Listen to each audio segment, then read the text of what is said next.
church, amen? Oh my gosh. Wow.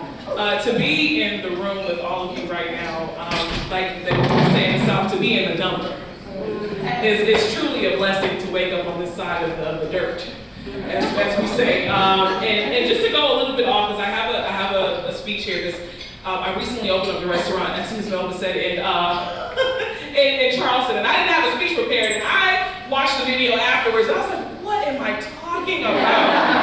I'm repeating the same thing over and over. So, but I do have a speech here, so I won't do that, and I won't cringe when I watch the video again. But just to go off script for a second, and I'm a reader of energy, and I feel things very deeply.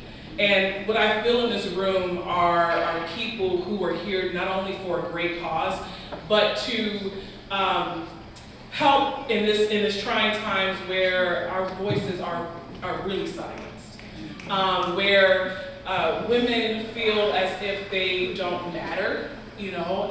And I grew up in a place where, and I grew up in a house with women who were extremely strong. Said whatever was on their mind, when it was on their mind, and if you had a problem, so be it.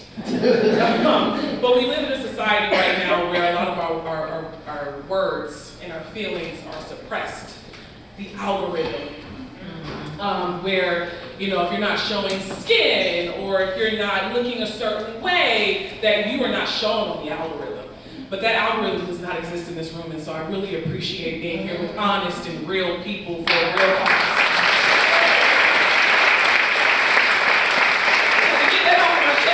You know, the Spirit was moving me, so I wanted to say that. Okay, but good evening, everyone. That's the first line of my speech. It is such a joy and an honor to be here today. Thank you, girls, right now for the incredible honor and what you do, and HarperCollins and Amistad and Patrick and the entire staff for even, you know, considering me. When I got the email about this, I was like, me? Ooh. Okay, well, yes, I'm completely honored I'll be there. But what I'm here to talk about is something that's deeply personal to me. Mentorship, especially the kind that lifts young women, and how it's shaped not just who I am, but what I create. A little backstory about me. Not only am I a chef, but that's not how I started my life. I just knew I went to school for psychology, I worked in social services, I was a social worker, I worked in child placement agencies. I did everything from removing children out of very horrible conditions and putting them in hopeful permanent placements, to working with Big Brothers Big Sisters organization as a mentor manager. I did it all. I worked, my heart is always in social services. But cooking was always my release, because as you know, working in social services can be very challenging, rewarding, but very challenging and taxing. And so I hoped, and my grandmother always says, you know, I helped pay for that college education. What you doing with that degree? Like, Grandma, if you're watching, I'm still using it. And it's always going to always be at the center of my heart and what I do. But now I feed souls in different ways. Okay. I recently published a cookbook called Make Do With What You Have. But to me, it's more than a cookbook. It's a reflection of where I come from, who I come from, and the many women who poured into me when I didn't realize I was being shaped. I grew up in the South in a home where food wasn't just something we put on the table, it was the heartbeat of our family. Recipes were rarely written down. Instead, they were passed down through stories over kitchen counters, at family reunions, during those long Sunday afternoons when food was the focus, because as you know, I also grew up in a Baptist Methodist church, and church ended probably around 3 or 4 p.m., and then we had to convene in the church cafeteria for dinner.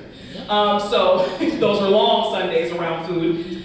The women in my life, my mother, my aunts, my grandmothers, were not just cooks, they were storytellers, counselors, comedians, and quiet warriors. They taught me how to stretch a meal when money was tight, and oh, was it tight. How to flavor with what you had, and how to feed not just a belly, but a soul.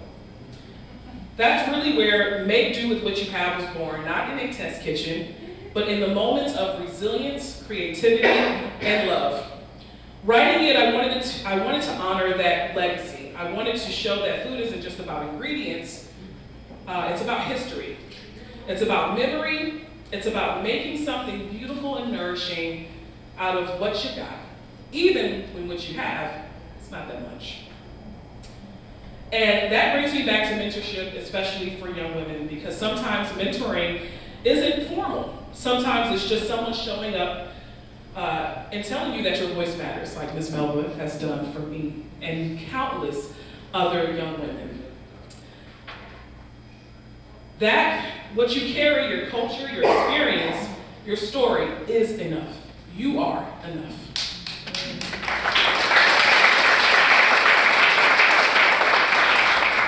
The women in my life mentored me without ever calling it that. They showed me what strength looks like in an apron. They taught me how to create in the midst of limitation and how to lead strongly, how to pass on wisdom with a gentle nudge or a pointed look. And we all know that.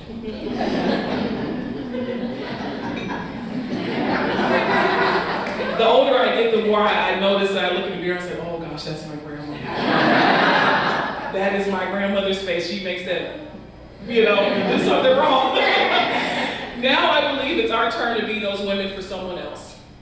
To help the next generation make do, not just survive, but to thrive, to create, to lead, to write their own cookbooks, their own stories, and their own futures. Because when we mentor young women, especially those who may feel overlooked or underestimated, we're not just changing their lives, we are changing the world. So I hope you'll think about the women who mentor you and the women who might mentor in return. It doesn't take much, just your time, your attention, and your willingness to say, you have something valuable to give, let's make something beautiful of what you got. Yeah.